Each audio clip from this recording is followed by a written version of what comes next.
सहनाववतु सहनौ भुनक्तु सह वीर्यं करवावहै तेजस्विनावधीतमस्तु मा विद्विषावहै। ओम शांति शांति शांति। वैदिक जीवन पद्धति की इस कक्षा में पुनः आप सभी का हार्दिक स्वागत है, अभिनंदन है। वेदो अखिलो धर्म मूलम, वेद सब सत्य विद्याओं का पुस्तक है। वेद का पढ़ना, पढ़ाना, सुनना, सुनाना तथा आचरण मिलाना हम सभी का परम कर्तव्य है। हम अपने कर्तव्य को सदा आत्मसात करते हुए इस अध्यात्म मार्ग पर, न्याय के मार्ग पर, सत्य के मार्ग पर, जो आत्म कल्याण का मार्ग है, इस मार्ग पर आगे बढ़ते रहें। सत्य से युक्त यज्ञमय जीवन हो, सत्संगमय जीवन हो, तो हमारा जीवन भी और यह जगत भी उन्नति को प्राप्त होता है। व्यक्ति से समाज, समाज से राष्ट्र और राष्ट्र से फिर विश्व कल्याणकारी होगा।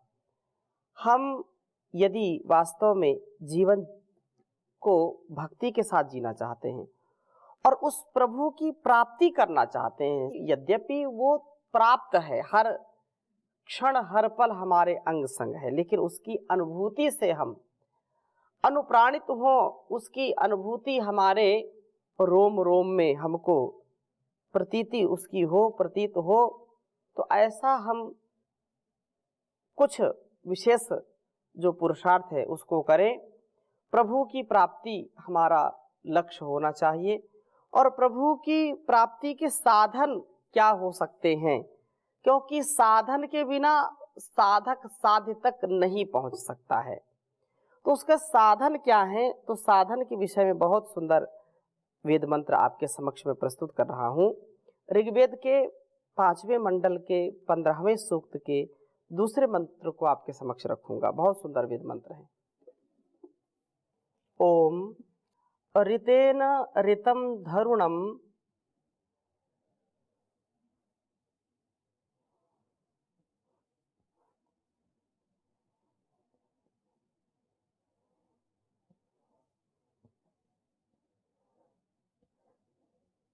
ओम ऋतेन ऋतम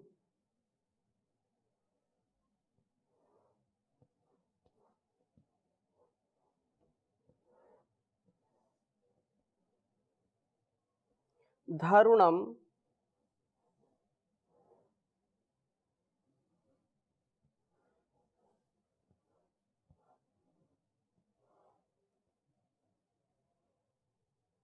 धारयन्त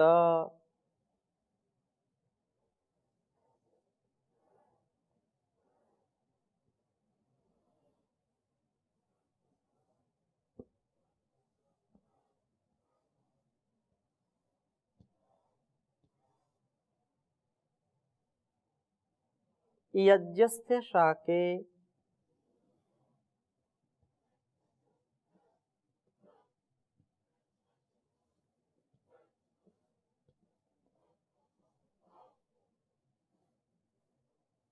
यज्ञस्य शाके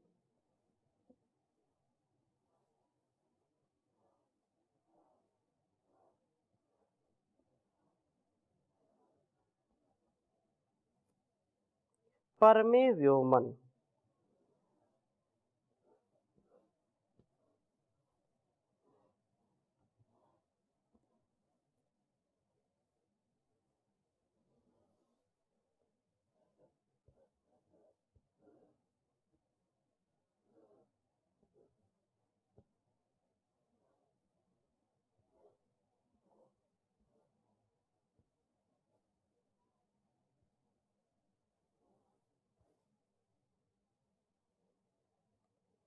दिवो धर्मं धरुणो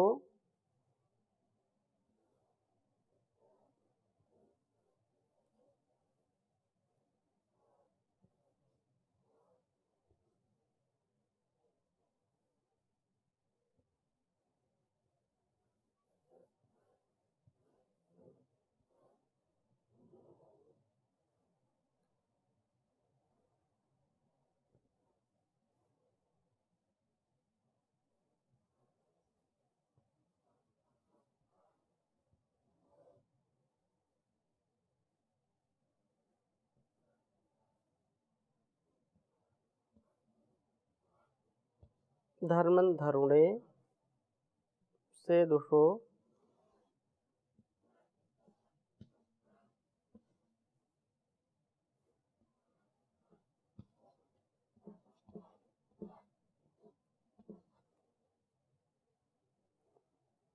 सेदुषो नृञ्जातैरजाताम्।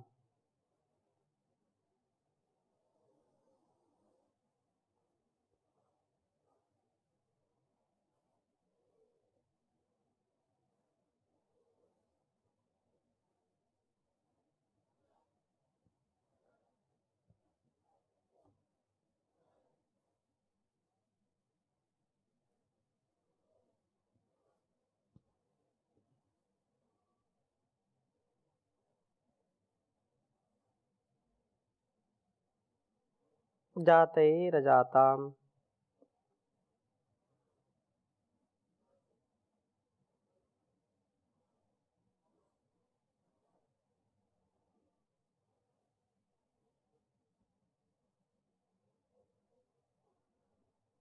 अभी ये ननक्षुः।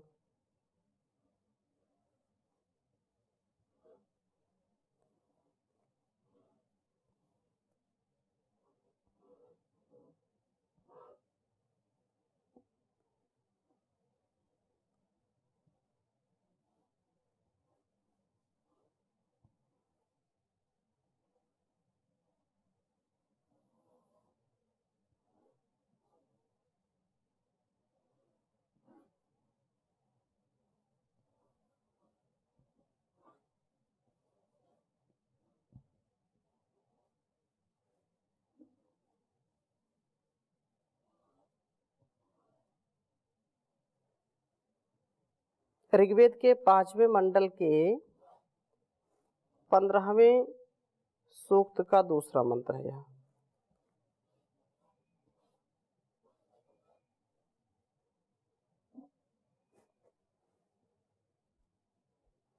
बहुत ही सुंदर वेद मंत्र है।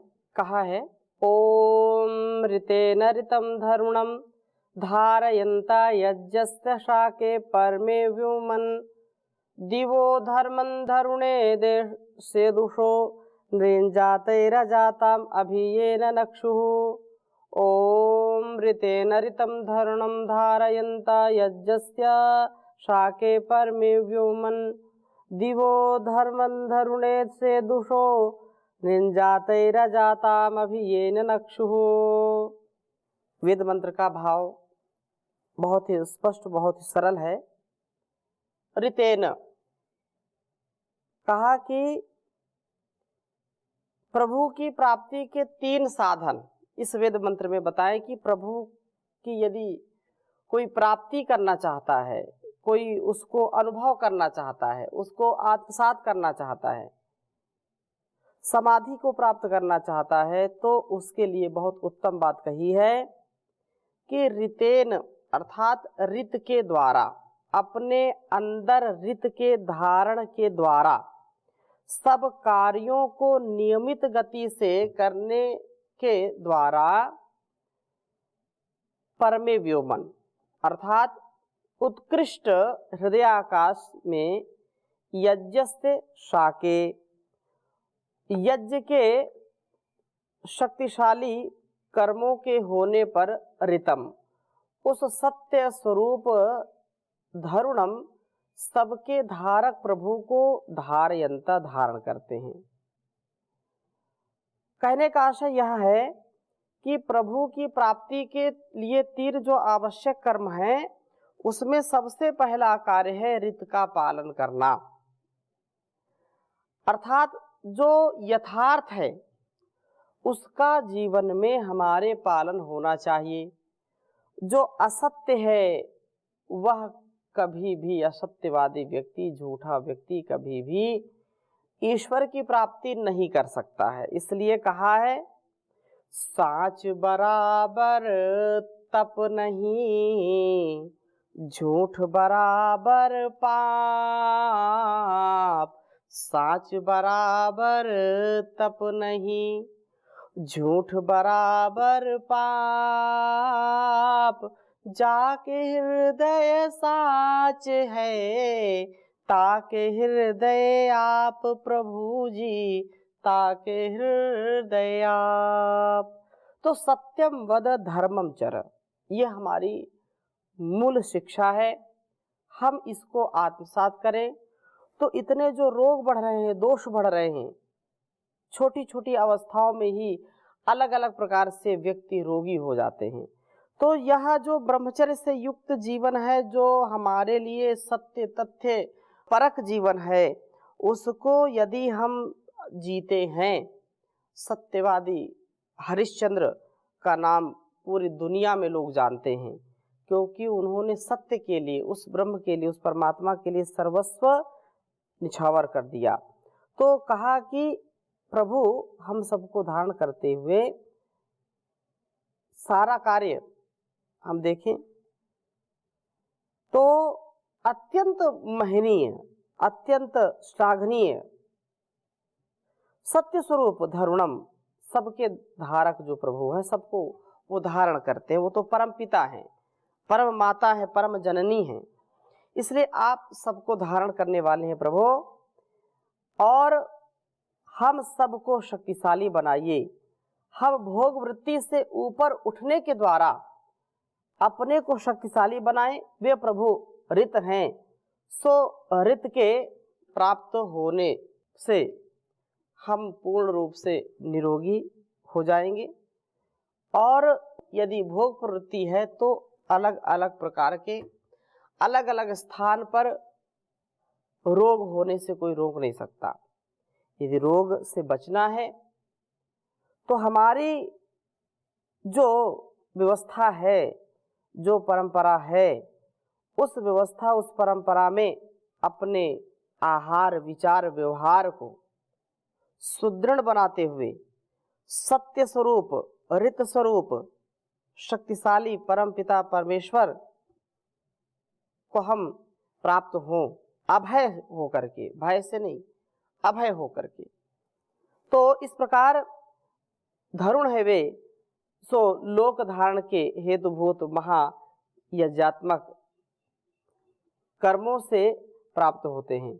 प्रभु को धारण करने वाले या जो प्रभु को धारण करते हैं, ये जो कि नीन अर्थात जो उन्नति पथ पर चलने वाले लोगों की अभी ननक्षु प्राप्त होते हैं, उनके संग में बैठते हैं जो कि दिव्य धरुणे स्वर्ग के धारक हैं।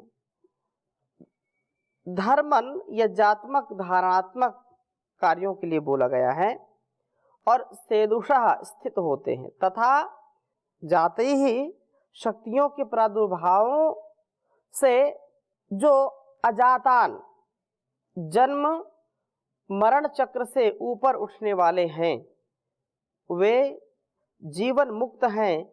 इस प्रकार से लोगों का संग सदा नहीं रहता है। इस भौतिक संसार में यदि जीवन पर विजय प्राप्त करनी है, जीवन मरण से उठना है, तो अपने आप को सच्चा साधक, सच्चा योगी बना करके लोक में जहां भी रहें, जहां जिन सज्जनों की संगति में रहें, उनको भी अच्छा बनाने का प्रयत्न करें।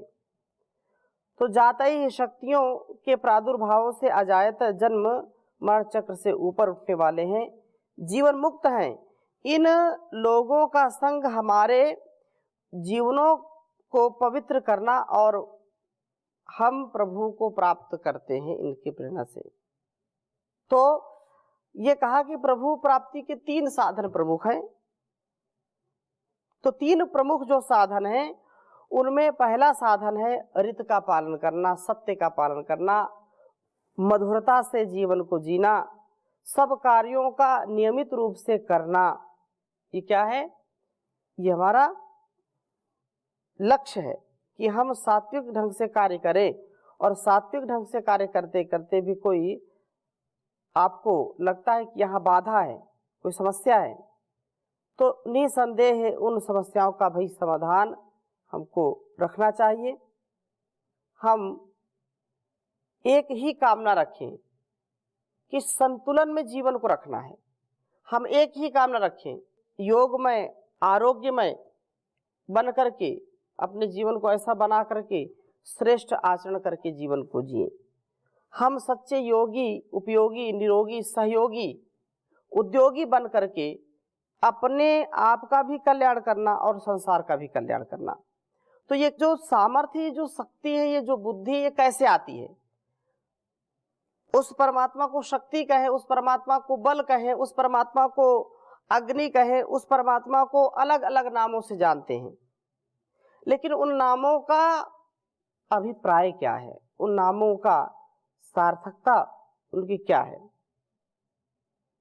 तो इस प्रकार से ऋत का पालन तथा सब कार्यों को नियमित रूप से करना, चाहे वह छोटा पदार्थ हो, बड़ा हो, कभी भी उसमें कि अभी बाद में करेंगे, कल करेंगे, परसों करेंगे, और श्रेष्ठ कर्म भी हमसे छूट जाते हैं। हम कर्मों का सदा सर्वदा सम्मान करें, वेद आदि शास्त्रों में बताए गए मार्ग का अवलंबन लें,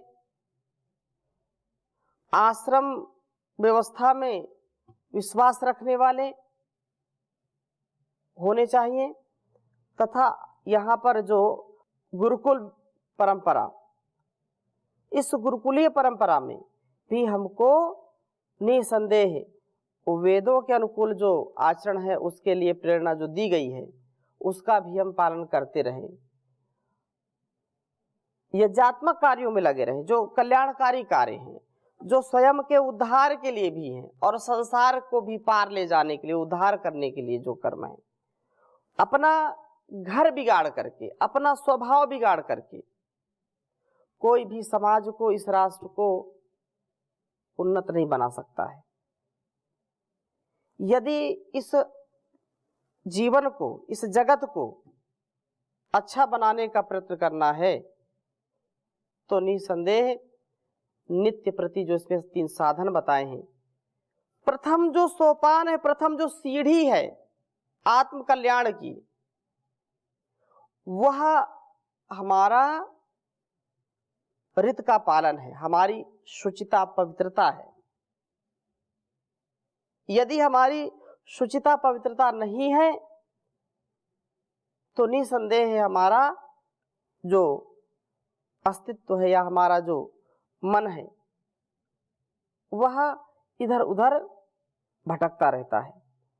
तो प्रभु की प्राप्ति का साधन ऋत का पालन करें, सत्य बोलें, सत्य का आचरण करें। ऋत जो सदा रहने वाला है, ऋतंच सत्यंच अभिद्धा तपसोऽध्यजायत। तो यह संध्या हवन में अपने जीवन को जैसे हम संवारने का, सजाने का, निश्चल बनाने का, निर्द्वंद बनाने का, जब हम उसकी प्रार्थना करते हैं, उसकी उपासना के साथ, तो इन वासनाओं से हम लड़ पाते हैं।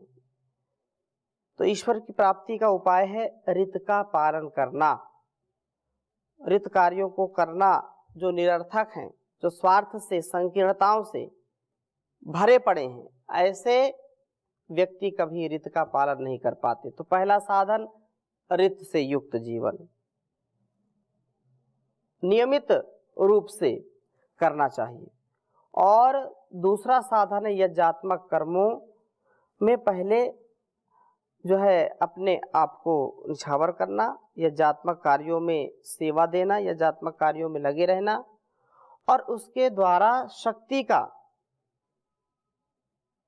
जब संचार होगा, जब शक्ति से युक्त व्यक्ति होगा तो निसंदेह शक्ति से युक्त व्यक्ति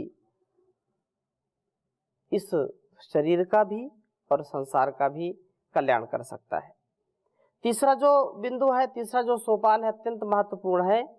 यदि विद्या हम पढ़ते हैं तो विनयशीलता हमारे अंदर आनी चाहिए, और विनयशील व्यक्ति ही सत्संग का आनंद ले सकता है। अर्थात सज्जना नाम संगति सत्संगति कथ्यते। अच्छे सच्चे लोग जब होते हैं तो उनकी संगति में रहना। दुर्गति से बचेंगे, दुर्मति से बचेंगे, दुर्भाग्य से बचेंगे, सौभाग्य से युक्त यह हाथी हमारा, यह जीवन हमारा, जो इस जीवन का लक्ष्य है, इस जीवन की जो गति है, तो वह गति सत्य के आचरण में, यह जीवन हमारा यज्ञात्मक कार्यों में, कल्याणात्मक कार्यों में, सृजनात्मक कार्यों में, शक्ति संपन्नता को प्राप्त करने वाला यह विशालता को प्राप्त है। संसार में लोग विचलित हो जाते हैं, सत्य को नहीं बोल पाते, या ये कहें कि यज्ञात्मक कार्यों को, कल्याणकारी कार्यों को करने में विचलित हो जाते हैं। लोगों को ये लगता है लोग क्या कहेंगे, कैसे रहना, कैसे सहना, तो कुछ ना कुछ तो लोग कहेंगे, लोगों का काम है कहना। अपने जीवन को आगे बढ़ाते रहना, सहना। जैसे हाथी चलता है, कुत्ते भूखते रहते हैं, हाथी अपनी मदमस्त चाल में चलता है। तो ये मेरा एक प्रकार से यह जो व्यक्तित्व है, हाथी के समान व्यक्तित्व हो, विराटता को प्राप्त हो, संकीर्णता से हटे, सत्संग को प्राप्त हो, सत्संग से युक्त हो। इसलिए कहा है सत्संग करें। सत्संग का अत्यंत प्रभाव पड़ता है। 60 सुधरहि सत्संगति पाई कहा है। बिन सत्संग विवेक न होई, ईश कृपा बिन सुलभ न सोई। सत्संगत मुद मंगल मूला, सोई फल सब साधन फूला।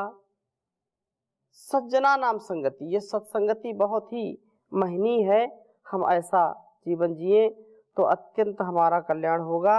और ये भी कहा है, सत्संग की गंगा में जो लोग नहाते हैं, सत्संग की गंगा में जो लोग नहाते हैं, पापी से पापी भी पावन हो जाते हैं, पापी से पापी भी पावन हो जाते हैं।